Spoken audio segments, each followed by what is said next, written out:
Hey, it's Justin Harvey. Thanks for tuning in to the Anesthesia and Pain Management Success podcast.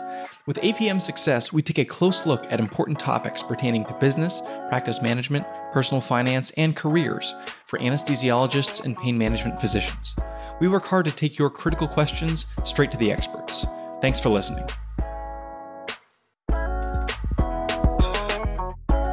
Hello and welcome to episode 166 of APM Success. I'm here with a friend of the show, Tina Rivenbark. Tina is the founder of Advanced Practice Solutions. She's a practice consultant. Doesn't really do justice to describe what she does and all the various skills that she has, but she's been working in healthcare and before that, dental practice consulting for many years. And she's one of the go-tos for the in-the-know pain physicians who want to either launch practices or optimize the ones that they have. So Tina, as always, thank you for joining.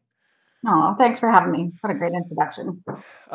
So we've been partners in crime lately, doing some fellowship, doing the fellowship roadshow, helping pain fellows get attuned to some of the important things to think about. So if you're listening to this and you're a fellow and your program has not already brought Tina in, I'm going to put her info in the show notes, apmsuccess.com/166.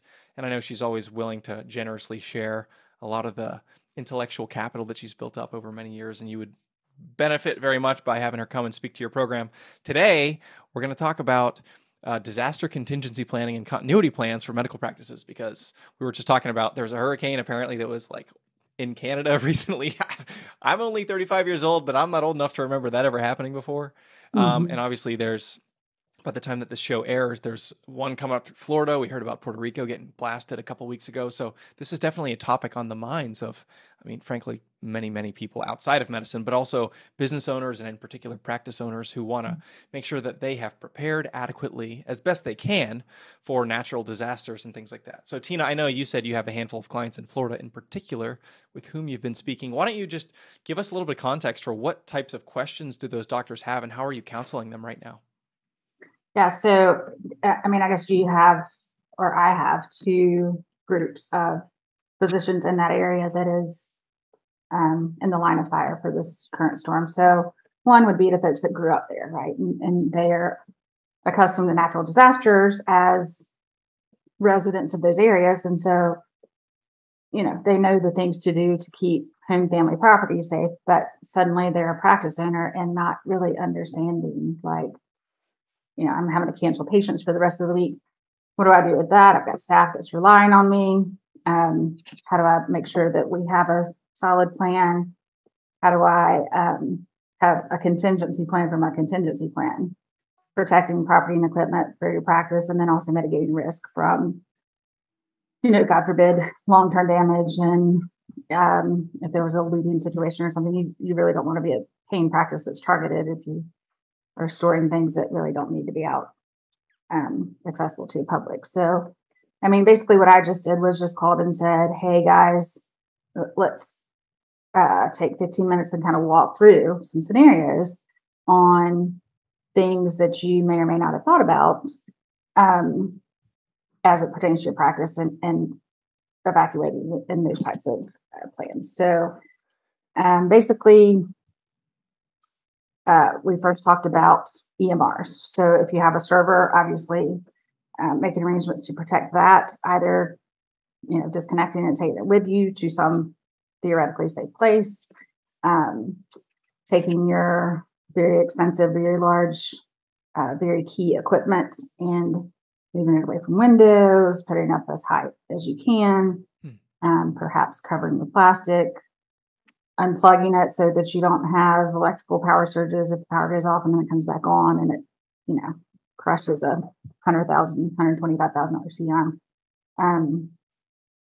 Computers. Most of my clients now are using software as a service. So those are hosted EMRs. So that takes a lot of that headache away and a lot of laptops. So do you have key staff that you want to send laptops home with so that if they need to access the EMR, if that's even available, that they have that access. And when I say available, I don't mean available from the EMR provider. What I'm really talking to is if you're in an area that's heavily hit, did your electrical company turn the power off or was there damage that took the power down? internet. Is your internet out? Your cable out? Your telephone services out? Even sometimes cell services. I mean, where I live in coastal North Carolina, we are no stranger to hurricanes for sure. And it's, it's the things you don't think about that end up being the most cumbersome trying to deal with, especially if recovery takes 2 or 3 weeks or sometimes even longer. Do you find that the clients that you work with, they have like a managed IT service or somebody that can help quarterback? Like, oh, we need remote access to the EMR and we only have 2 desktops here, and like we need somebody to stand up 2 laptops right now. Is there that kind of flexibility that practices have, or are they usually like that's more of a DIY thing and they're not equipped to be able to be that nimble? So the pond I fish in predominantly is going to be a small to medium-sized practice, right? And so those folks don't have necessarily someone that just is an IT expert. For the things that they need those services backfilled, which are most of the time networking initially, network troubleshooting, and then hardware troubleshooting. Those things they generally would hire out to a local vendor. But as far as the EMR is concerned, those are pretty well supported by the EMR companies. The biggest things that they would have would be, hey, I sent my practice manager and my 2 medical assistants home with laptops, but one doesn't have electricity and the other 2 don't have internet. Well, that's just kind of it, Yeah. Maybe even, you can prepare by downloading the EMRs on trusted individuals' cell phones, because most of them have now apps that you can use to do the majority of key processes. But even then, if I am right outside of the city limits of my town, but my street, we don't have great cell service on our street. So if you're in my house using your cell phone, you're using it because you're hitting the Wi-Fi calling. And again, if your power's out, then your internet's out, or your power may be on and your internet may still be out. And those are things that can take, even in metro areas, 2, 3, 4 weeks to restore. Yeah. So it's not necessarily going to come back right back on the moment that the storm moves out of town. Yeah, this is one of those things, I'm imagining, especially if you're setting up a practice right now and making decisions about equipment and software, so as we both have clients that are, having an eye towards continuity planning and what happens if ... and what is plan A, B, C, and D, and how tenable are those in resource constrained circumstances where power or cell service or whatever is offline. Those are really important questions to ask. Do you have certain configurations either on the software side or with hardware or with phones that you kind of go to as a default because of how sort of flexible they are in these circumstances? Yeah, I mean, as I said, on the software side, the software as a service is my go-to for a number of reasons, but this not being the least of which. Then you're not maintaining the hardware. These large EMR companies have redundant servers, so if the power's out in one area, they just flip a switch and it pulls from a different server. Telephones, particularly, I love the VoIP telephone setup. I have a couple of vendors that I've dealt with for a number of years, but I mean, in most of the VoIP setups, you can access like your dashboard online. You don't have to be physically in the office. You can be physically in the office, take a phone and carry it home. And if you have internet, plug it in at your house and it rings just as it does in the office. You can reroute calls. You can change messages very easily without having to have that physical proximity, which is so key in a number of levels. And then, I guess really the big part from the, making sure everybody's safe, making sure your patients are safe, making sure your staff's safe, and not doing anything to put people in harm's way, first of all. But once you get past the part where, an active storm is moved out of the area, is it safe for your employees to get to work? Are there trees over power lines that they're going to have to drive through or standing in water or things like that, to actually get from where they live to the office? So being super careful and in tune to those types of risk exposures, both on the staff and patient side, I think. Now the patients, particularly in our specialty, they're going to be more motivated to find some way to get there. Right. Not that your staff would not, but that, they're generally very eager to not miss their appointments. But, having plans for if two of our staff members can't physically actually get to our building, what could they do remotely? If they have electricity or internet, can they, work up patients remotely over telemed and then take some of the burden off the staff that is physically there, or call in confirmed patients, or call in new patients, or something that is accessible and feasible for them to do away from the office. Are there functions for the patients that the physician and staff can continue to sort of execute, even if the office is like without power? Like what types of things are still happening? Are there telemed consults that you need to be able to be equipped to do, or maybe like some of the billing stuff should still be happening, or anything like that? What business functions should you be able to do remotely? Again, it's going to depend on how much your area was impacted from a utility perspective. But theoretically, even if you can't physically get to the office, you could still do a telemed if the patient has access to at least a FaceTime type device, and the physician does as well. So, going through an encounter and perhaps doing short-term prescribing or updating there would certainly be an option. And then, on the billing side, again, because of the sweet spot of my client base, most of those folks are using outsourced billing. It's just much more economical for these practices of these sizes. So if your billing company's not in your area, or maybe they are in your area, I know that the company most of my clients use, they make plans for their staff to work at home if there's, inclement weather, issues like that. Even through COVID, a lot of those folks worked from home and kept things on schedule. So that part, any of the admin things could, if the access to the utility services there, could go on for sure. Are there any things that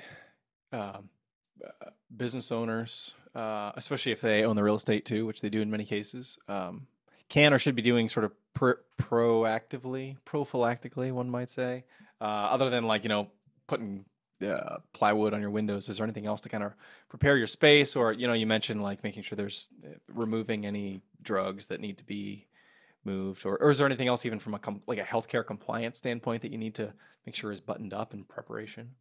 So if your EMR is a software as a service, then your exposure to a HIPAA breach should be pretty low.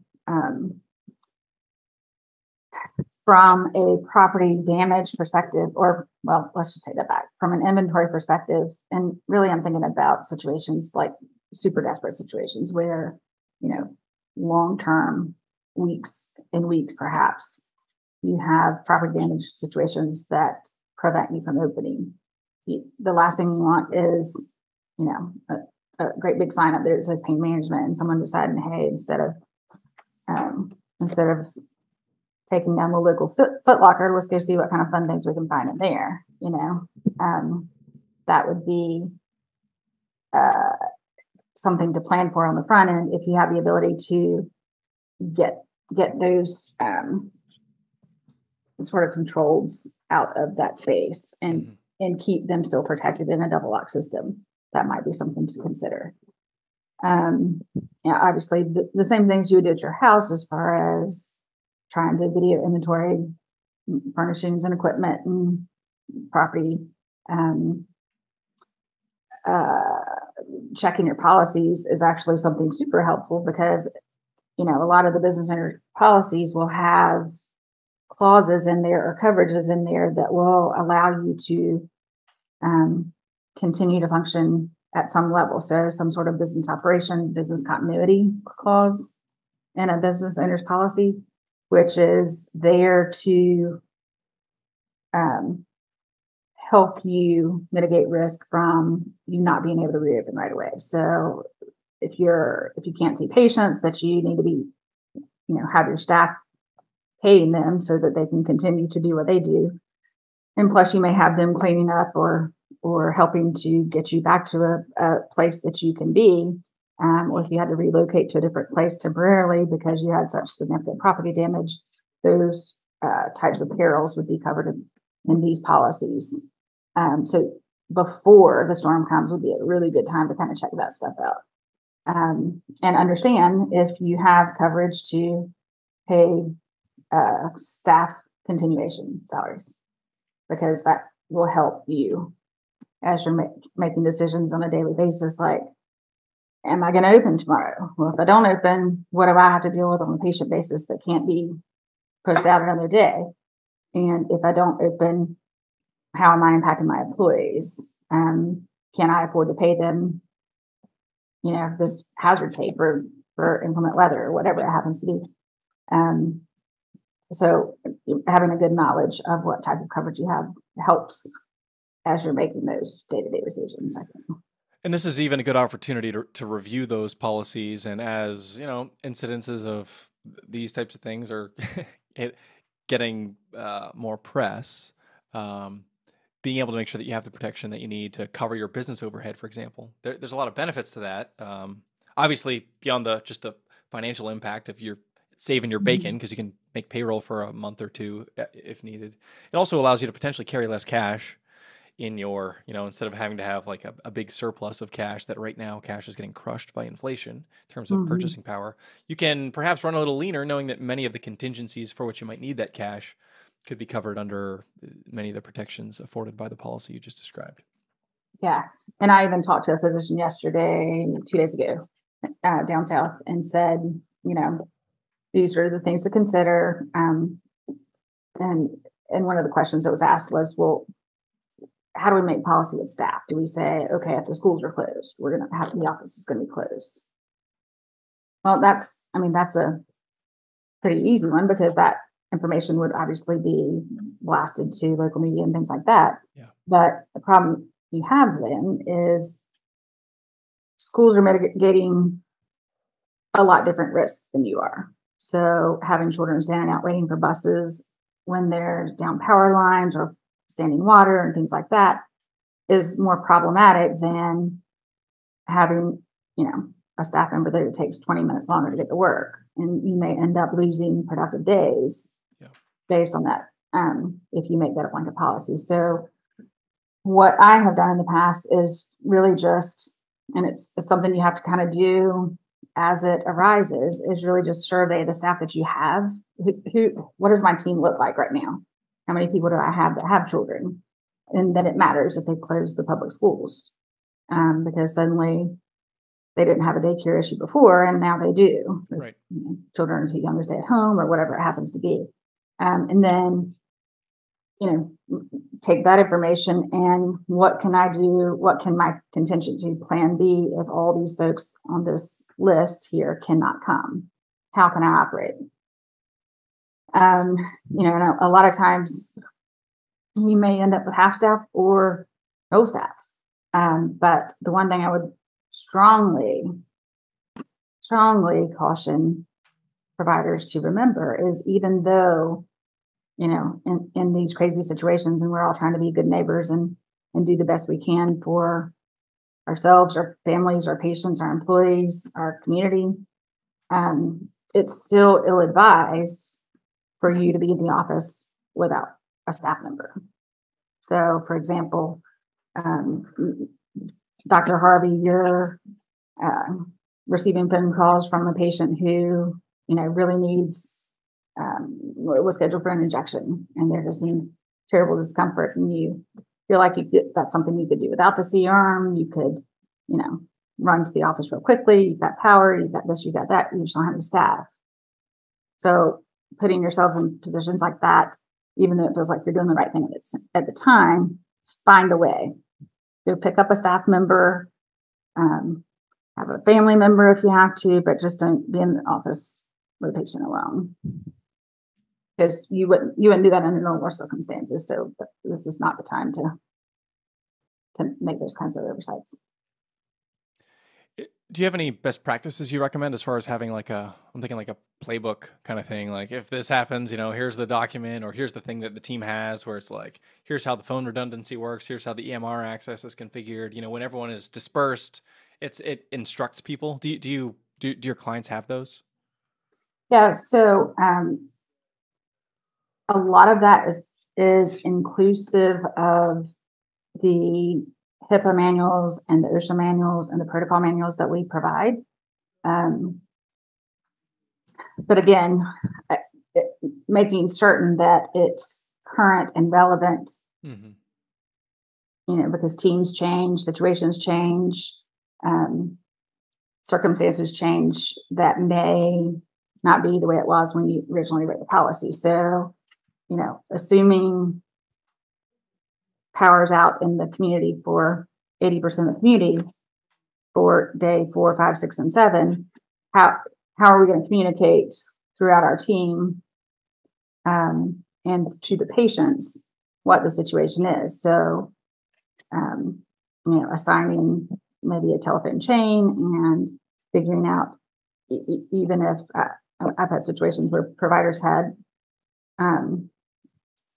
full house generators, full home generators, and had to have some of the team members come over because they didn't have electricity, didn't have access to internet, didn't have access to the utilities. And, if we have to gather at my kitchen table so that we can reach out to these patients and let them know what's going on and make a plan B for them, then that's okay. We'll, grab a pizza or something and get it done. But just using the staff that you have and the resources you have available, even when the whole world was turned upside down, to still be able to complete the necessary tasks, like keeping communication open and letting everyone know what the plan is. Makes sense. Any other best practices or things to consider for physicians who are trying to address these questions?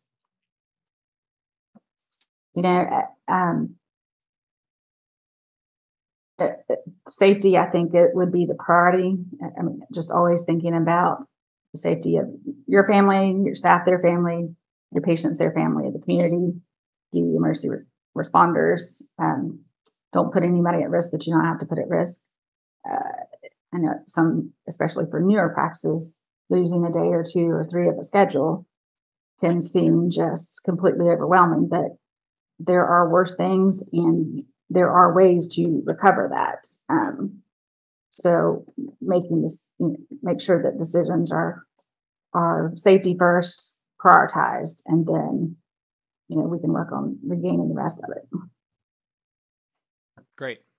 For our listeners, as a reminder, apmsuccess.com/166. I'm going to link to Tina's contact info there, as well as any other recommended resources that she has. I'm going to post in the show notes there, so you can check that out. Tina Rivenbark, it's been a pleasure speaking with you. As always, thanks for lending your expertise to the APM Success community. Thank you so much. I appreciate you having me. If you liked what you heard this week, head on over to apmsuccess.com, where you can find more content and free resources to help you build a successful career in anesthesia and pain management. If you wanted to leave a review in iTunes, I'd also really appreciate it. Thanks for using some of your valuable time to join me today on APM Success.